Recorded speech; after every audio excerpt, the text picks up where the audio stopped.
تو یہ اتنی شان والے محدث تھے۔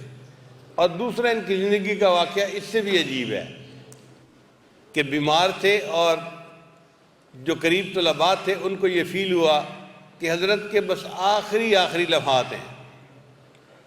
جو بندے بیمار بندے کے قریب ہوں اور وہ محسوس کریں کہ اب آخری لمحات ہیں، میں کی تلقین کیا کریں۔ حدیث مبارکہ میں لقنوا موتاکم، تم اپنے مرنے والے بندے کو تلقین کیا کرو کلمے کی۔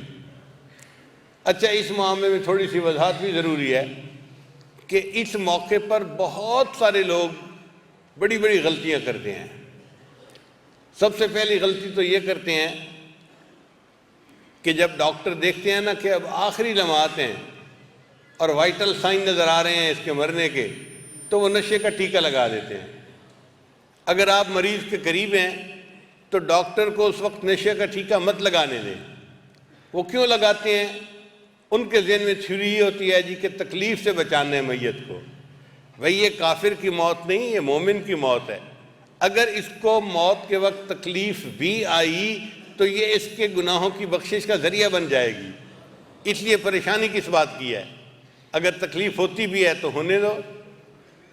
تو ایک تو جو اوپر والے ہیں وہ ڈاکٹروں پر نظر رکھیں کہ آ کے کہیں نشے کا ٹیکہ نہ لگا دیں۔ جب نشے کا ٹیکہ لگا دیتے ہیں تو وہ بندہ پھر کلمہ پڑھے بغیر دنیا سے چلا جاتا ہے۔ کتنی بڑی محرومی ہے۔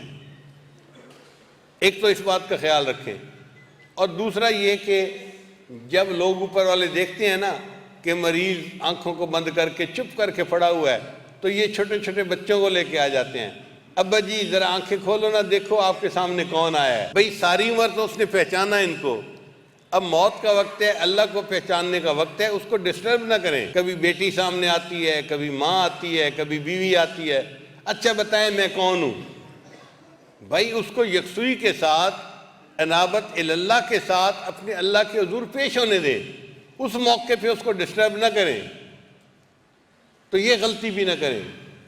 ایسے موقع پہ اگر آپ محسوس کریں کہ یہ بندہ یکسوئی کے ساتھ چپ کر کے پڑا ہے تو بس اللہ سے دعا مانگیں کہ اللہ ایمان کی سلامتی کے ساتھ یہ اس دنیا سے چلے جائیں، اور اس وقت ان کو یہ نہ کہیں کہ یہ پہچانو کون ہے اور یہ پہچانو کون ہے۔ کلمے کی تلقین کیسے کرنی چاہیے؟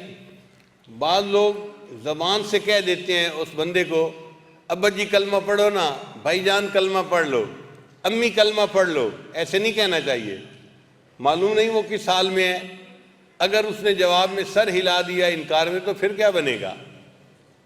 شریعت کتنی خوبصورت ہے۔ شریعت نے کہا کہ تلقین یہ ہے کہ آپ خود اونچا کلمہ پڑھیں، جب آپ پڑھیں گے تو اس بندے کو یاد آ جائے گا کہ مجھے کلمہ پڑھنا ہے، اس کو تلقین کہتے ہیں۔ تو جو قریب لوگ ہیں وہ خود اونچی آواز سے کلمہ پڑھیں تاکہ اس آواز کو سن کر اس بندے کو یاد آ جائے کہ مجھے بھی کلمہ پڑھنا تھا، اس کو تلقین کہتے ہیں۔ اب تو طلباء چاہتے تھے کہ حضرت کے سامنے کلمہ پڑھیں، مگر اس میں ادب مانے تھا۔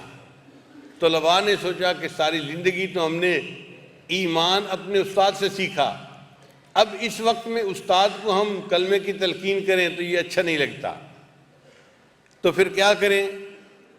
اللہ نے ان کے دل میں ڈالا کہ جس حدیث مبارکہ میں کلمہ کو پڑھنے کا حکم ہے نا، ہم استاد کو وہ سبق سنا دیتے ہیں، ہم سبق سنائیں گے، استاد کو یاد بھی آ جائے گا کہ مجھے کلمہ پڑھنا ہے۔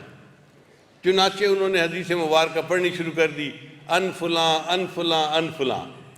جب 2-3 راویوں کے نام لیے تو استاد پہچان گئے کہ یہ کون سی حدیث پڑھنا چاہتے ہیں۔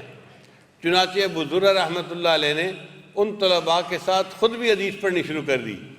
جب انہوں نے خود حدیث پڑھنی شروع کر دی تو انہوں نے حدیث کا متن پڑھا، من کان آخر کلامہ لا الہ الا اللہ دخل الجنہ، کہ جس بندے کا زندگی میں آخری کلام لا الہ الا اللہ ہوگا وہ جنت میں داخل ہو جائے گا۔